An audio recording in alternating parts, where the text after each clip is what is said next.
Thank you. Thank you. Wow. Oh, do we love Nashville? Do we love Tennessee? We love Tennessee. Thank you. What a crowd. What a crowd. I want to thank you. I want to thank Trace Atkins. He was incredible.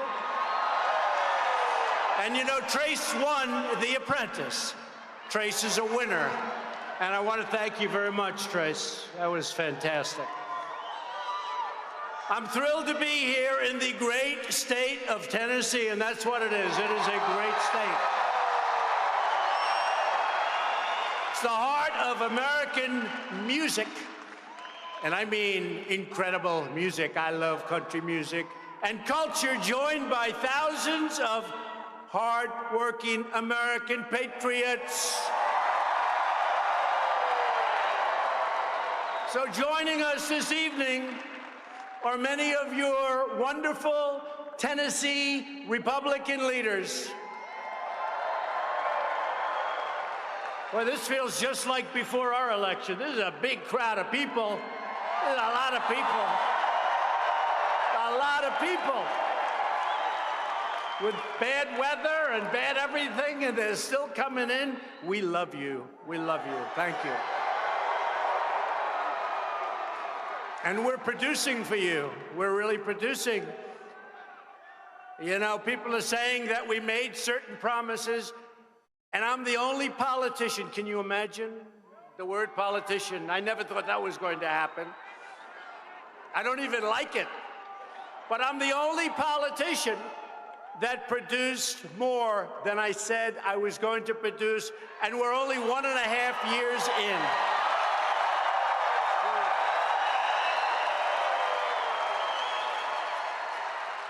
But before we begin, we have some great people. State Republican Party Chairman, who's done an incredible job, Scott Golden. Scott. And Lieutenant Governor Randy McNally. Randy, thank you. Thank you. Thank you, Randy. Thank you, Scott. From your House delegation, we have David Kustoff. Where's David? David. Thank you, David. David Kustoff. Scott DeJarlais, the most beautiful name in politics. Thank you. Diane Black. Diane. Where's Diane? She's in a big race. Good luck, Diane. And Jimmy Duncan, right, Jimmy? First time I met Jimmy Duncan, I was in Pennsylvania doing a speech with a good friend of his, Lou Barletta, who's now running for the Senate in the great state of Pennsylvania. And I think he's going to do really well. He's an incredible guy, but they're good friends. So I was making a speech, and Jimmy Duncan comes in. I didn't know Jimmy at the time. This is before the election. And Tennessee has early voting, right? Very early. And this is like 3 weeks before the election, and he comes up and he goes, you know, Mr. Trump, see, then it wasn't Mr. President, it was just Mr. Trump. And he goes, you know, I've never seen anything like it, but I love the state of Tennessee. And those people were coming from the hills, from the valleys, from the mountains. They were coming from everywhere. He said, I've never seen anything like it. Really early voting in Tennessee. He said, all I can say is you're going to win Tennessee in a landslide, which we did. But he said, if the rest of the country is like Tennessee, right, Jimmy? If it's like Tennessee, you're going to win this election very easily. Very easily. But we all kept hearing, he can't get to 270. Remember, you need 270, Electoral College. There is no way to 270, and they were right. 306 was the, right? There is no way to 270. I went to Maine. I love Maine, but I went there 4 times because I needed one. I had to find one because I believed the fake news. They were wrong. There they are, right back there. They're fake. They are fake. Look how many of them. Look how many. Oh, boy. That's a lot of people back there. That's a lot of people. Fake news. We're also very grateful to be joined by Senator Lamar Alexander. Lamar. And Senator Bob Corker.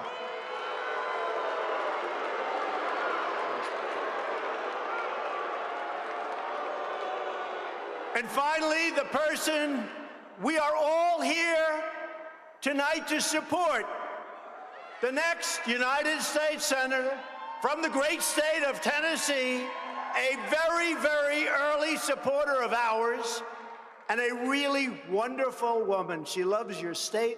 She loves your country. She's going to win. Marsha Blackburn. Come up, Marsha, for a second. Marsha.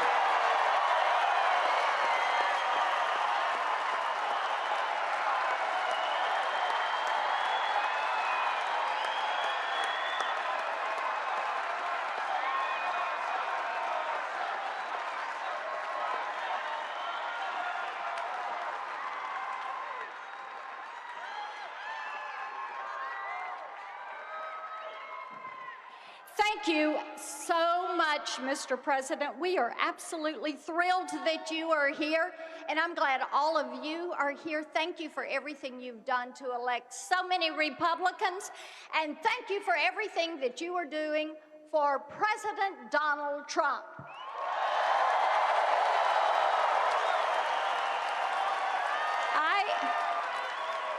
I've got to tell you, he has had an amazing 18 months as Supreme Court Justice, 40 federal judges, repealing record number of regulations, tax cuts, decreasing illegal immigration, standing up to China and North Korea, defeating ISIS in Syria.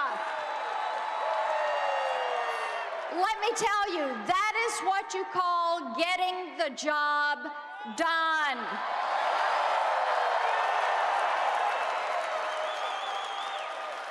And I'm going to tell you right now, Tennessee needs a senator who is going to support President Donald Trump, and I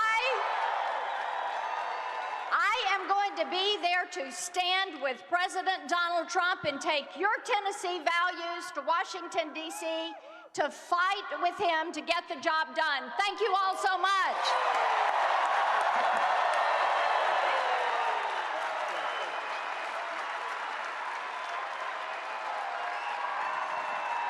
Thank you, Marsha. She's a great woman. She's a great woman.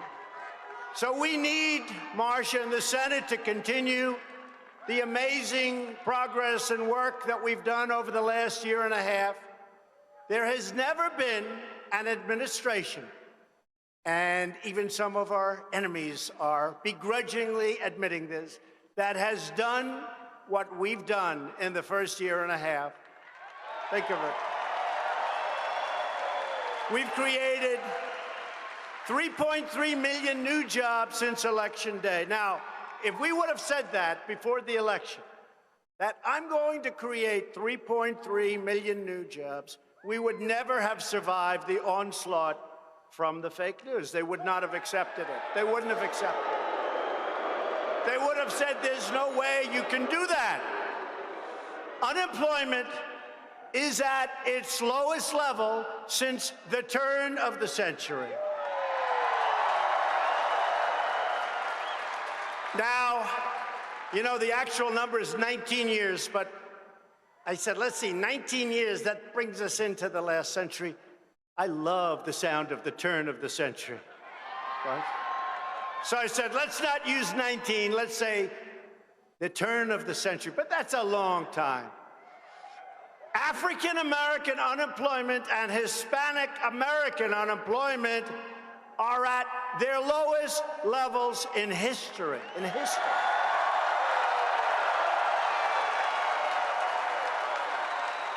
Unemployment among women is at its lowest level in almost 20 years.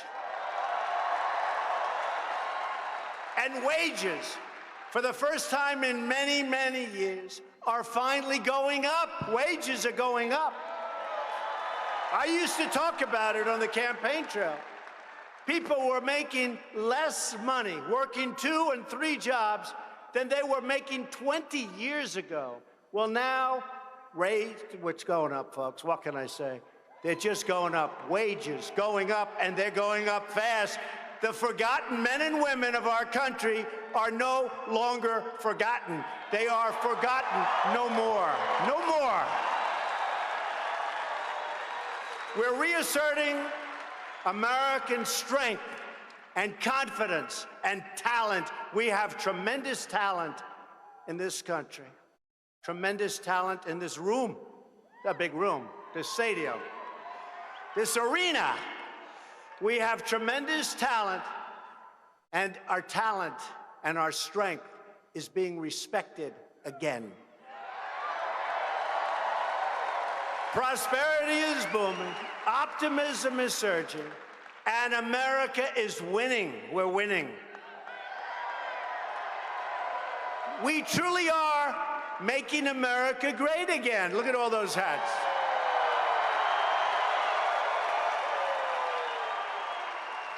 But most importantly, our country is respected again all over the world. We're not making apologies. We're not making excuses. We're respected again as a country.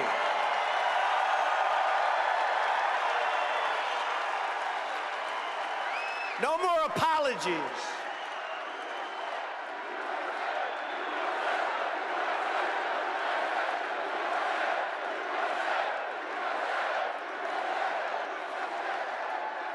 But to keep this momentum going, to continue this incredible progress, to keep on winning, you have to vote Republican in November. You see what's happening with the Democrats. So Marsh's very liberal Democrat opponent, Phil Bredesen. I never heard of this guy. Who is he? Who is he? He's an absolute, total tool of Chuck Schumer.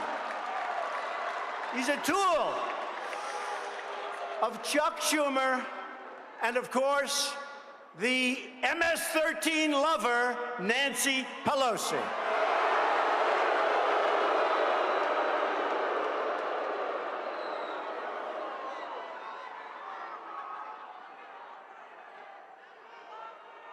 She loves MS-13. Can you imagine?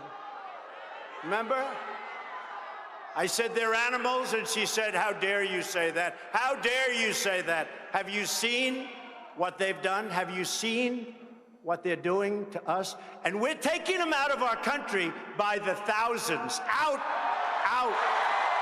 by the thousands.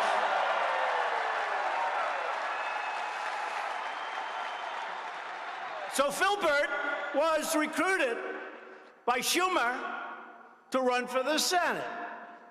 He had to get Pelosi's approval. Can you believe this? And if Bredesen were ever to get elected, he'd do whatever Chuck and Nancy, remember the term? Chuck and Nancy. They don't want the wall. They want open borders. They're more interested in taking care of criminals than they are in taking care of you. Bredesen donated a lot of money to the campaigns of Barack Obama and Hillary Clinton. Crooked Hillary.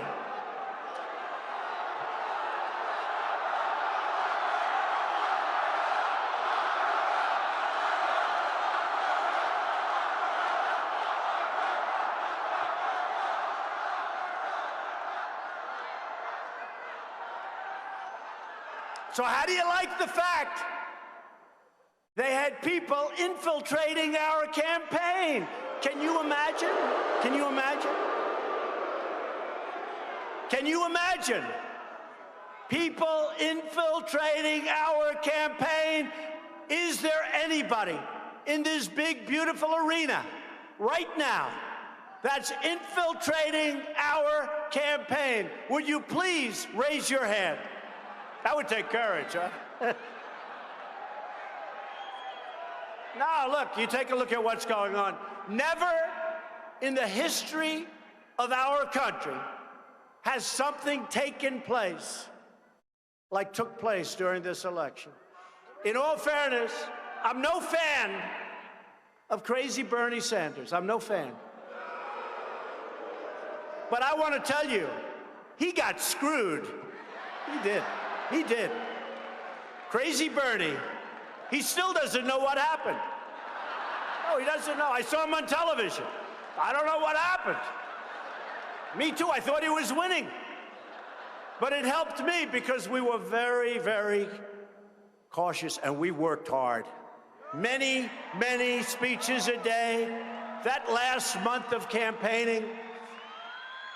And some of the polls got it right, but I'll tell you what, I'd see the crowds like this. I'd go one to another all over the country. She'd go there. The only way she filled up the arena was to get Jay-Z. And his language was so filthy that it made me like the most clean-cut human being on earth. It's true. It's true.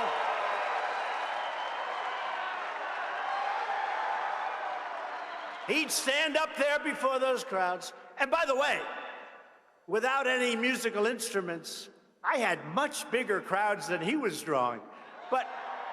But he'd stand up before those crowds, and he'd use the F word. And Hillary would sit back, hey, oh, I'm in trouble. I'm in trouble. Oh, please don't have him use that kind of language anymore. And then he'd finish, and everybody would leave. And she'd be standing up, making a speech to 400 people. But Phil Bredesen supported her.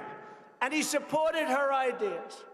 He opposes the border wall. We need a wall. We're going to get the wall. We've already started doing it.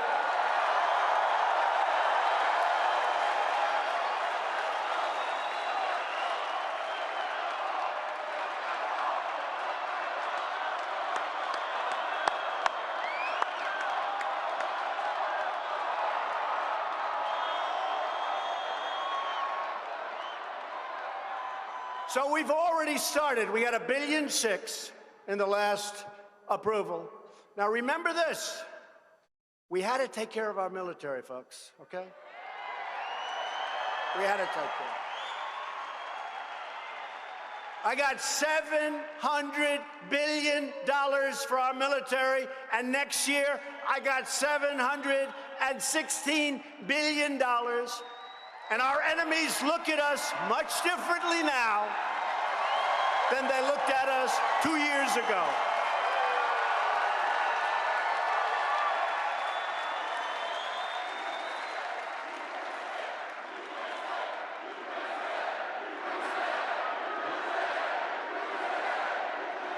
We also, by the way, very important to all of us, we got $6 billion, that's B, billion, 700 B, billion, but we got $6 billion for opioid and getting rid of that scourge that's taking over our country. And the numbers are way down. We're getting the word out, bad stuff. You go to the hospital, you have a broken arm, you come out, you're a drug addict with this crap. It's way down. We're doing a good job with it. But we got $6 billion to help us with opioid. So, if you want strong borders, and again, we've started that wall. We have $1.6 billion for the wall. We've started the wall, and in San Diego, they came to us. They wanted the wall in California. And you heard this story. I said, don't give it to them, because we lose a lot of energy. They wanted it so badly. They got tired of illegal immigrants walking across their front lawn. Can you understand that? Isn't that terrible that they got tired? Why shouldn't they have people walking through their living room? Why? So they wanted the wall. So I said, nah, let's wait. Then they said, go ahead and build it. We got a good price. So we started to build it. Then I had second thoughts because the governor of California, who loves sanctuary cities,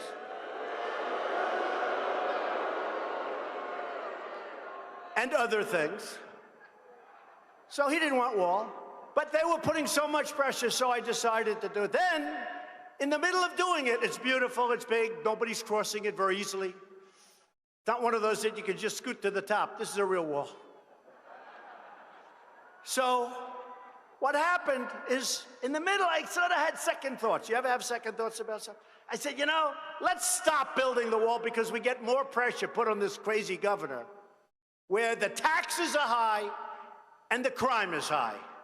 Other than that, he's doing a fantastic job, okay? In California, I have property in California that I don't care about anymore. You know, when you do this job, there's only one thing that matters. That's getting it done properly. It doesn't matter. Getting it done. Who cares? Who cares? You have property. Big deal. So I said, let's stop building the wall. I said, how much would it cost? Because I know too much about contractors. I think half the room is contractors. Look at these people. I can tell a contractor. I can smell a contractor, believe it or not. Got a lot of contractors in this. So I said, find out how much it would cost to stop. And one of the generals said, sir, it wouldn't cost anything to stop. I said, really? Find out. Well, he came and he said, it's $7 million to stop. I said, all right, keep building it, okay? I'm not going to stop it for that, right? We got to get it done. So we're doing the wall. We started the wall. But we need about 700 miles of wall. It's 2,000 miles. We need about 700 miles of wall. We're getting it. We have a lot of natural barriers that are better than any wall you could build. But we're getting it. And, you know, for those people, remember I used to say, and who's going to pay for the wall, right? Remember? And these guys all think, oh, we finally have them. Because Mexico said they're not going to pay for the wall. What does that mean? What does that mean? We're renegotiating NAFTA. Remember what I said. We are having, you remember I said to Tennessee, I said to everyone, we have such a bad deal with Mexico. We have such a bad deal with Canada. We lose with Mexico over $100 billion a year with this crazy NAFTA deal. Think of it, it's impossible. We lose $100 billion a year, and that doesn't include the billions of dollars of drugs that flow into our country. That's not included. That's probably another $100 billion, probably more than that, and it's really destroying our youth. We're gonna stop it, and we have been stopping it. And immigration is down much, but we need border wall, we gotta have a change in our laws. Our laws are the worst laws of any country anywhere in the world. Catch and release. Did you ever hear? You catch, you take their name, and you release. Oh, great, wonderful. Then they're supposed to show up to a court. There's only one problem, they never show up. So we're working on it, we're having a real problem. The Democrats want to use it as a campaign issue. And I keep saying, I hope they do. The fact is, the Democrats are lousy politicians. They're lousy on policy. I happen to think them allowing open borders, which we don't allow anyway, but they make it very difficult. But them allowing open borders, that's a good issue for us, not for them. But the one thing they do is they stick together. It's always like 48, 49, nobody leaves in the Senate. They stick together. They always vote like 100%. Okay? So we need more Republicans. We're going to get them. We're going to get the wall done anyway. Mexico, I don't want to cause a problem. I don't want to cause. But in the end, Mexico's going to pay for the wall. I'm just telling you. I'm just telling you. all right? I don't want to cause any problem. But in the end, Mexico's paying for the wall. They make all of this money, and they do absolutely nothing to stop people from going through Mexico, from Honduras and all these other countries, the caravan, all of this stuff. They do nothing to help us, nothing. They're going to pay for the wall, and they're going to enjoy it, okay? They're going to enjoy it. They do nothing for us. So if you want strong borders, and if you want not only that, we have to do something with the lottery. We have to do something with chain migration. We have a guy in New York a year ago. He ran over and killed 8 people, right? 8 people. And nobody ever talks about the people that were injured. Did you ever notice? They say 8 people would died. Well, about 12 are just horribly injured. They lose an arm, they lose a leg. These are people that are running alongside of the Hudson River, which I know so well. And they're running, and this maniac takes his car, he's driving fast, he goes, he knocks off as many people as he can. 8 people killed, many people badly injured, missing a leg, missing an arm. Can you imagine? These are people different from me in the sense that they want to run. I don't want to run. They want to run. And they go and they work hard and they want to look good. And they come home because of this maniac and others like him. Look at what's going on all over the world. Look at what's going on. Look at what's happening to Europe. So they go and they take this man, right? And he got here and he's got 22 people that came in. His mother, his father, his grandmother, his uncle, his brother, his sister. You got 22 people come in for this one guy. That's called chain migration. 22 people. And then, of course, you have the wonderful lottery system that was started by Chuck Schumer, or sometimes referred to as Crying Chuck Schumer, right? Crying. Oh, he's so always so. I know him for so many years. I know him from New York so long. Crying Chuck. Remember, he was crying. He was so sad. He got up, he was crying. He was working those tears. He was trying so hard. He was trying so hard that actually they weren't tears. It was sweat. He was working. So Crying Chuck wanted to have a lottery system. They give it a lottery. You pick people. Now, let me ask you. So these countries that are sending people in, do you think they're sending us their finest? You think they're sending us?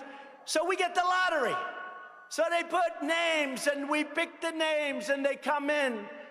And then we wonder why we have problems. We're not going to be a stupid country anymore. We've stopped it. We're not going to be. And you can say what you want, but I think border security and security general is a great issue for the Republican Party. I think it's a great issue, not a bad issue.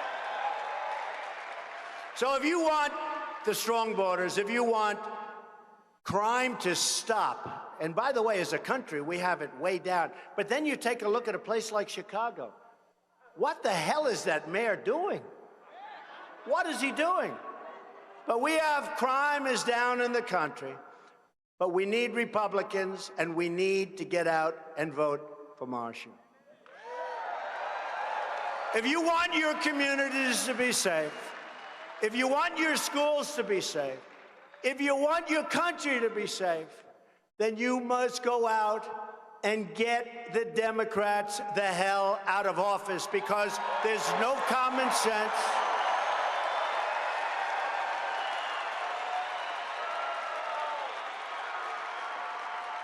And we're going to defend our borders, and we're going to fight hard on crime. We're not going to let what's happened over the last long period of time, it's been going on for a long time. We have borders down 40%, and it's tough because our economy is doing so well, more people try and get in. So it makes it even tougher. But the other thing is, we are going to protect your Second Amendment. you won't have a Second Amendment if the Democrats take over. You won't have a Second Amendment. You won't have a Second Amendment. So last week, I visited a place where I essentially grew up, right next door, to discuss the menace of MS-13. This vicious gang has transformed once peaceful, beautiful communities that I know so well, I know them all, into blood-stained killing fields, savagely murdering, raping, and mutilating their victims. And they don't even want to do it with a gun. They talk about gun control. They don't want to do it with a gun. They want to do it with knives. They want to cut people up into little pieces because it's more painful. And then I have to listen to Pelosi and these people saying we have to respect them. They're human beings. They're not human beings. They're not human beings. And this is why we call the bloodthirsty MS-13 gang members exactly the name that I used last week. What was the name? Animals. MS-13 takes advantage of glaring loopholes in our immigration laws to infiltrate our country. That's what they do. Think of it. We're bringing them out by the thousands, but they come in. We're bringing them out by the thousands. You know, in Long Island, we have guys in Border Patrol, and we have guys in ICE, and women, and fantastic women, and brave, and tough, and strong. But we have the people in ICE. They go around and grab MS-13. And the beauty is, they're much tougher than these gang members. And they see these people, and they say, man, and they throw them into the paddy wagons. And the towns, this is Long Island, where I grew up. You have the same kind of communities, but for some reason, so many in Long Island, it's like they've been liberated, like from a war. It's like the enemy has been taken out, and the people are dancing, and they're waving, and they're looking out their windows, and they're waving to the ICE people. Those people are incredible, brave, tough people. They've been liberated. Terrible. If you would have told me 30 years ago, 20 years ago, that could happen to Long Island, I would have said, no way. But that's what happened. But think of it. It's like these towns have been liberated. Yet in the face of MS-13 and its threat, Washington, Democrats, voted against legislation to remove these criminal aliens. They voted against case law. And they voted in favor of sanctuary cities that protect criminals. And they voted in favor of catch and release, okay? So Democrats have opposed every common sense measure necessary to stop this horrendous scourge of crime, to dismantle MS-13, and to stop illegal immigration. That's why we have to go in November. You have to work with Marcia. We have to get the votes. We need the votes. They stick together. They'll always vote. Phil, whatever the hell his name is, this guy will 100% vote against us every single time. I have Democrats come up to me. I love you, President. I love the job. I'm with you, President. You know, some of these states I won by 44 points. And they're afraid that if I go there, which I will, so they're telling me all sorts. They're actually saying good things. Democrats running for office, many of them, are saying great things about me. In fact, I think they're Republicans. But here's the problem. They're not going to vote for us. No matter what they say, doesn't matter. The only thing that matters, they don't have to say anything. The only thing that matters is, will they raise their hand? They will never raise their hand. Because I told you, they're bad at everything, but they're good at sticking together. They're good at sticking. I give them respect for that. They're good at sticking together. It's the only thing they're good at. We support the rule of law, and we support the heroes of law enforcement. Thank you.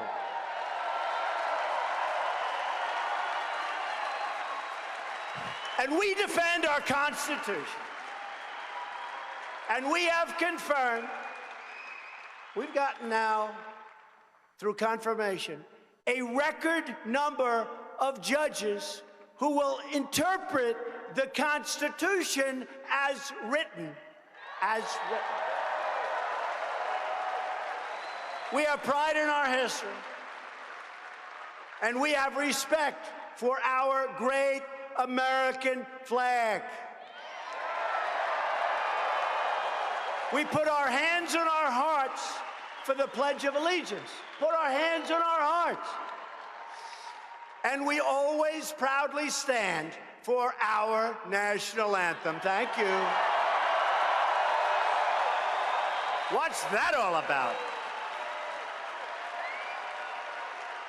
Guided by these shared values, we've already accomplished more than anyone ever dreamed possible. A year and a half, that's all it is. We have not let you down. I'll never let you down. Never. We've passed the largest tax cuts and reform in American history.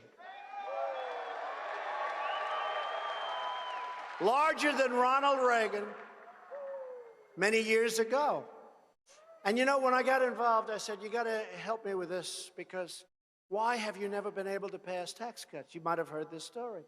And they said to me, sir, I don't know. We just can't pass them. I said, can I see a few of these bills over the years? You know, I looked at one from 20 years ago, 10 years ago, 30 years ago. But it doesn't say tax cut. It said the Tax Reform Act of 1994. Tax reform. It says things. What does reform mean? It might mean you pay more taxes.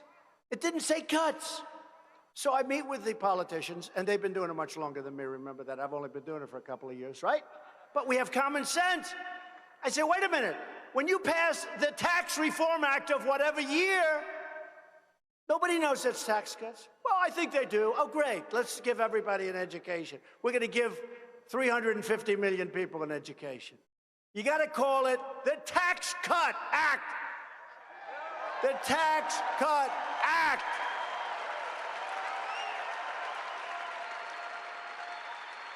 And then they said, and good people, well-meaning, they want to pass it. Really good people. Kevin Brady, a lot of great people, knowledgeable. They said, sir, what would you like to name it? I said, I'll tell you, and I'm being serious about it. I want it to be called the Tax Cut Plan. 4 cuts. And we all agreed that was a little bit hokey, so we decided not to do that. But we call it the Tax Cut Act, okay? And it was, I don't say easy. I don't say easy. And then, of course, repeal and replace Obamacare. Well, wait. We had it done, folks. It was done. And then early in the morning, somebody turned their hand in the wrong direction.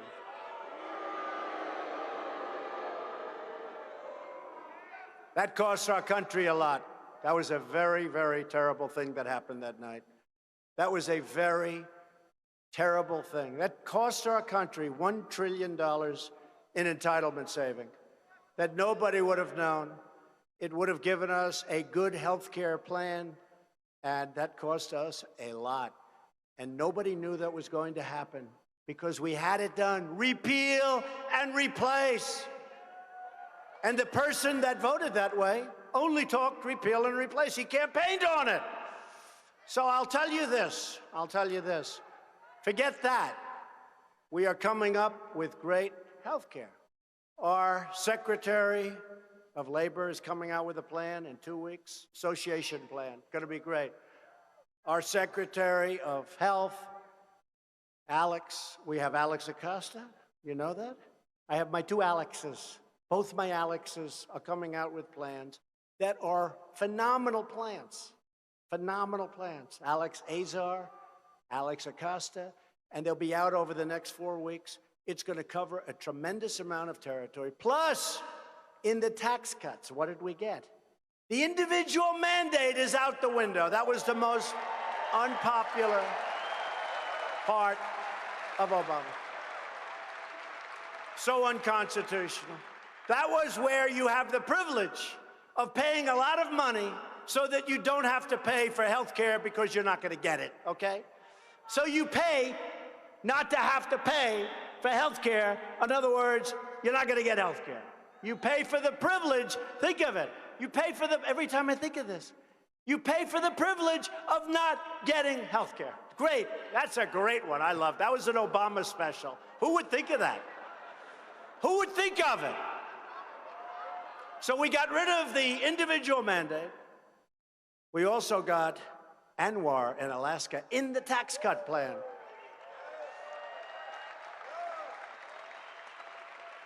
A friend of mine called. They said, you know, that's amazing, Anwar. He's in the oil business. Successful guy. He goes, I can't believe it. They've been trying to get Anwar. That's this massive find. It's been for years and years they haven't been able to get it approved. And I wasn't pushing it too hard, to be honest with you, because I was more focused on the tax cuts. He called up, he goes, is it true that you're trying to get Anwar and you maybe get it? I said, yeah, who cares?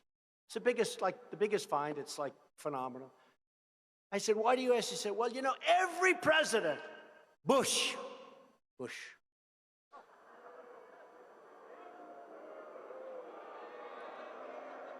trillion in the Middle East. It's great. Great investment. It's great. A lot of death and blood and money. Horrible.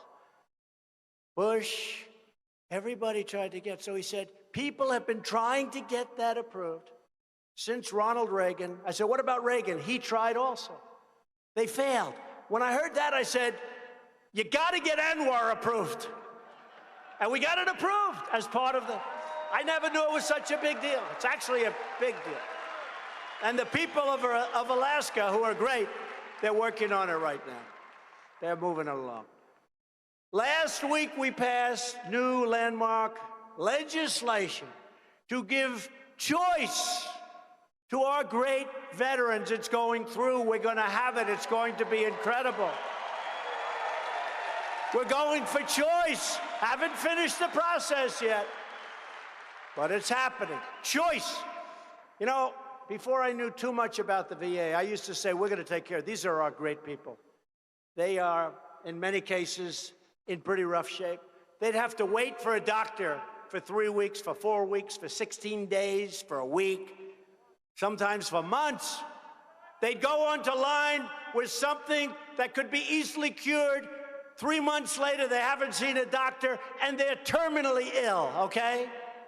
And I said, we have to help. And I didn't know too much about it, but I said, you know what makes sense to me? They wait for the doctors. They can't get in. You know what makes sense to me? Let them go out to a private doctor who's looking for business and let the government pay, right?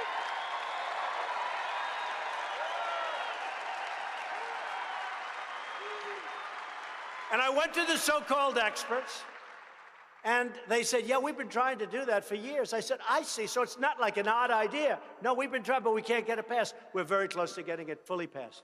Choice! Choice.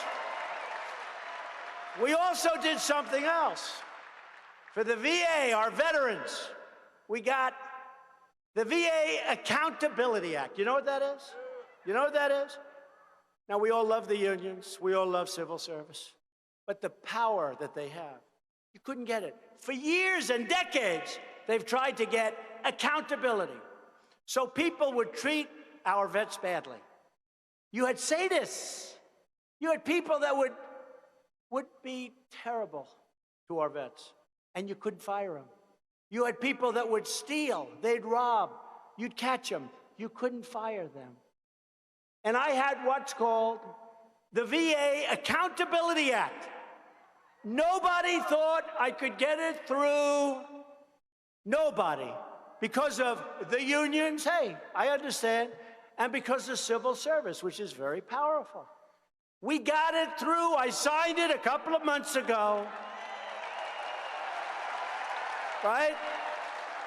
And now, when somebody steals, or when some sicko hurts our great veterans, we look them in the eye and we say, Jim, you're fired. Get out of here. Get out. And they're gone. They're gone. They're gone. VA Accountability Act. I'm proud of that one. Nobody talks about it. By the way, these guys don't talk about it. They never talk about it. They never talk about it. They don't even talk about it. Something good happens, they don't want it, and it's mostly good, I will tell you. They don't want to talk about it. This month, just like I promised during the campaign, the United States officially opened the American Embassy in Jerusalem.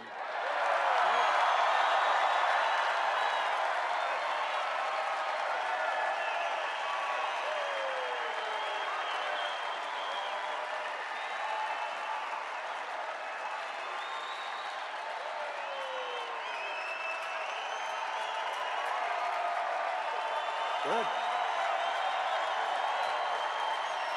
That's good. You know, just a quick story. I really understand now why it was never approved by everybody that ran for office, every president, both parties in running. They said, we're going to open the embassy in Jerusalem. We're going to recognize Jerusalem as the capital. We're opening the embassy. Okay, this was their campaign. They're politicians. This is their campaign over and over. Many, many presidents. But not one. He goes, you're fired. Yeah, they got fired. I guess you're right. They're not here. But not one did it. And I thought that was terrible because you see them campaigning. It's one of their many points. But we're going to open the embassy in Jerusalem over and over and over. Now it comes time, one of them wins. They never do it, right? They never did it. And now I know why. Because 2 weeks out, when people sort of started to think that we're going to open up the embassy, I was called by every leader in the world. Don't do it, don't do it, we don't want it, don't do it, don't do it. And I understood. The pressure not to open it was tremendous. And we did it, and we did the right thing. We did the right thing.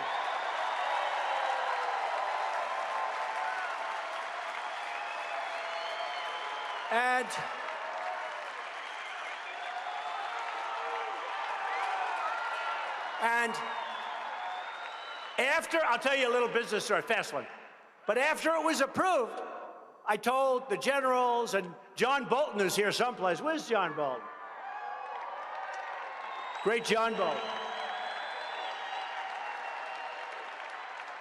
They think he's so nasty and so tough that I have to hold him back, okay? It's pretty great. And he's doing a great job.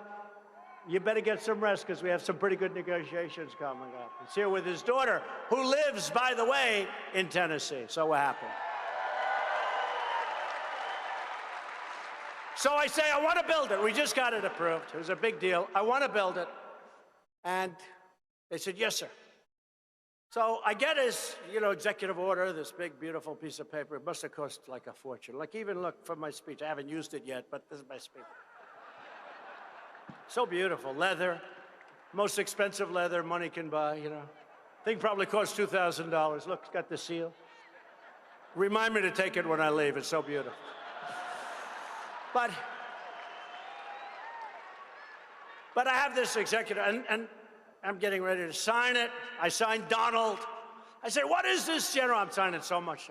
What is this, General? Sir, because I love these generals. They're much better fighters of wars, believe me, than they are negotiators for money. Sir, this is the new embassy in Israel. It's for your approval, sir. The cost will be $1 billion. I said, wait a minute, what? $1 billion. I said, $1 billion? How can it cost $1 billion? It's like a one-story building. Sir, we estimate the cost to be $1 billion. We're going out to buy land. We're going to do this. Well, in the meantime, it won't open for 30 years. They all say. So I called my head, my great diplomat, my representative, David Friedman, right, to Israel from the United States, our ambassador, David Friedman. I say, hey, David, I got a problem. I can't spend $1 billion on building an embassy. I just can't. Not that the country can't. I just can't do it up here. Mentally, I can't do it. It's like a one-story building. They want to go out and overpay for a piece of land that's in a bad location, like they did, by the way, in London before I got there. I said, David, I can't do it. Now, David was a great lawyer, great businessman, very successful, one of the most successful lawyers. He said, let me look into it. He calls me back 2 days later and says, sir, what? Sir, we can build the embassy for $150,000. Now you got to say, I'll think. That's a big difference. I said, what are you talking about, 150? He said, we can build the embassy, sir, for 150. We have the best piece of land that we already own. We have a building on that piece of land. It's set back. It's a very big piece, many acres. It's in the best location. And what I want to do, sir, is take the corner of that big, beautiful building and carve it up, and we can build an embassy for 150,000. So you know what I told him? I got a little extravagant. I said, David, make it for 400,000, okay? So think of it. So we opened up, and here's the other thing. And sir, we can have the embassy built in about 3 months. I said, 3 months, as opposed to 20 years. So here's the deal. $1 billion, land we don't own, will take forever to get it open. It'll never open. And then in addition to all of the people will try and stop you, and that's $1 billion, as opposed to a better location for 400,000. I said, spend more, please. You know, sometimes something can cost so little, it's ridiculous, right? So we opened it. It is totally beautiful. The finest stones, the finest marbles, the best location. It's open. It opened in 4 months after we started building. We had the dedication ceremony. But that's government. By the way, I could tell you 100 stories like that. These stories are crazy. So instead of spending $1 billion and not having it for 20 years, we spent $400,000 and it opened up in a few months. Is that good? Is that a good story? And I think it probably is better. Somebody said, well, it won't be. I said, yeah, I think the big difference is probably better, okay? So those are the stories. But in order to ensure the other big move, the Iranian regime never obtains nuclear weapons, I withdrew the United States from the horrible one-sided Iran nuclear deal 3 weeks ago. Instead of apologizing for America, which we always do, we are finally standing up for our great country.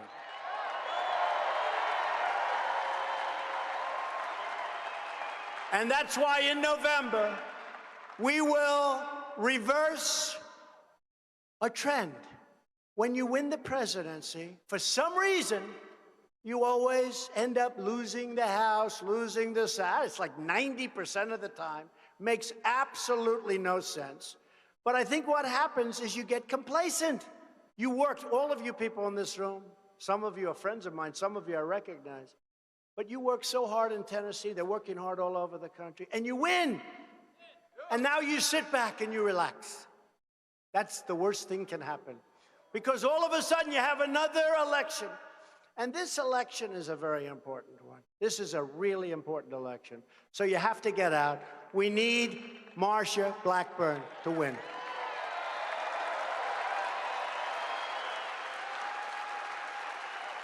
And it's going to be a very special time. So we'll deliver all of our citizens. We'll deliver all of our promises. Together, we will lift up our country. We'll lift up millions and millions of Americans from welfare to work, from dependence to independence, and from poverty to prosperity. And that's what we're doing. That's what we're doing.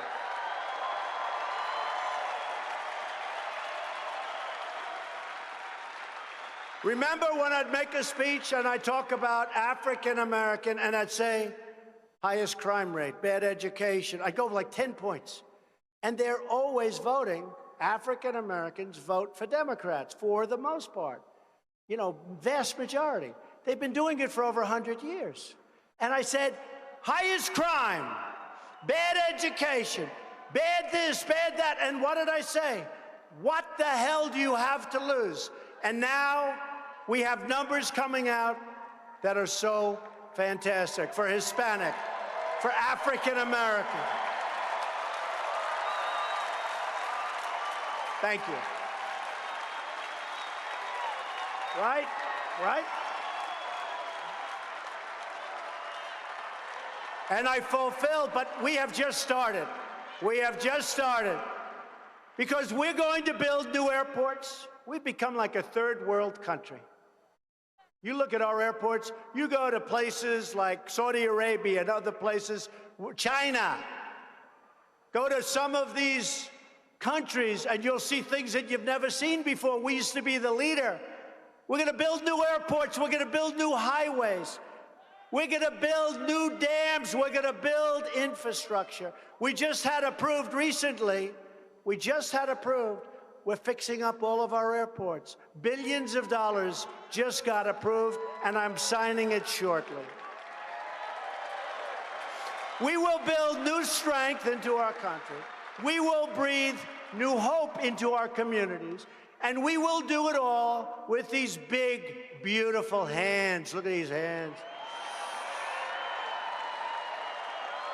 Because we've got more capability, we've got more grit, and we've got a thing called American pride, and nobody has it like us.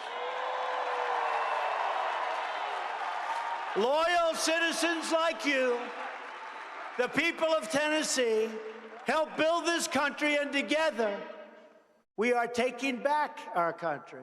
We're returning the power back to our great American patriots.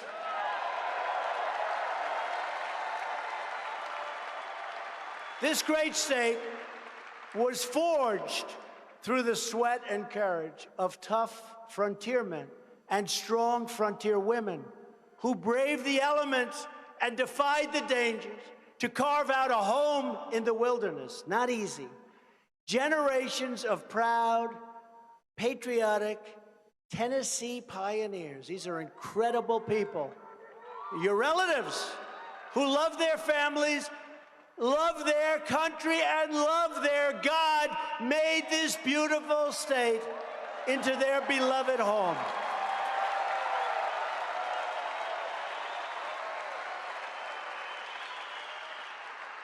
This is the state of country music, of Nashville legends. We love those legends. And of Memphis blues. It's the state of Andrew Jackson, a great president and a great general, by the way. It's the state of Davy Crockett and Sergeant York. And this November, this is the state where America's comeback will continue full speed ahead.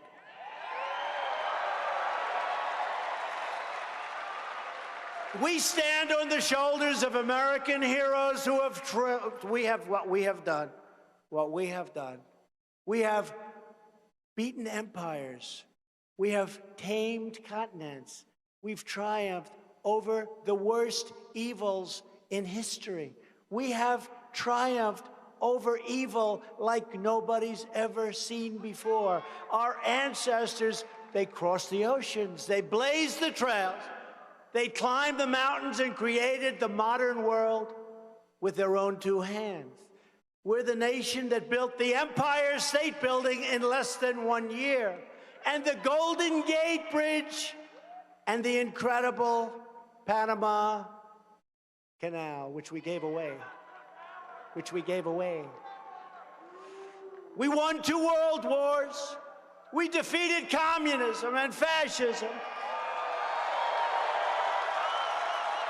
And we put a man on the face of the moon. And you see what's happening with NASA.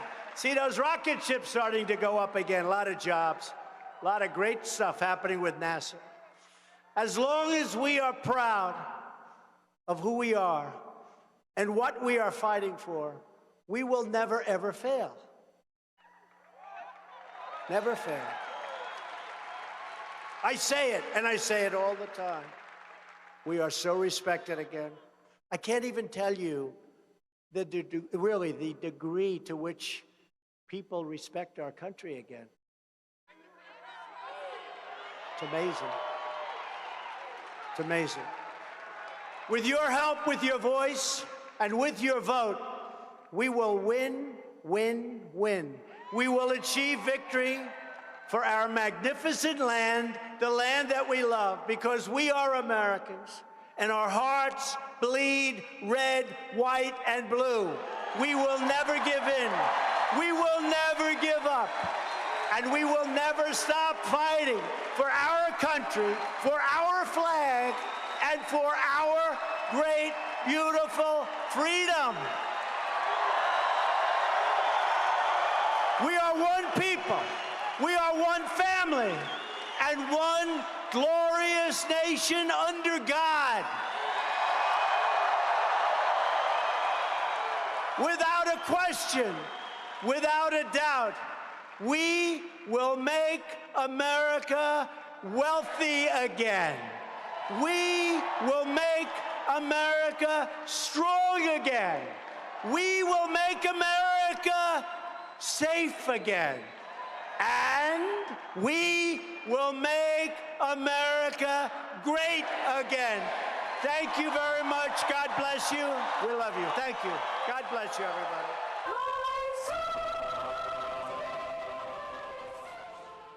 We will make America great again.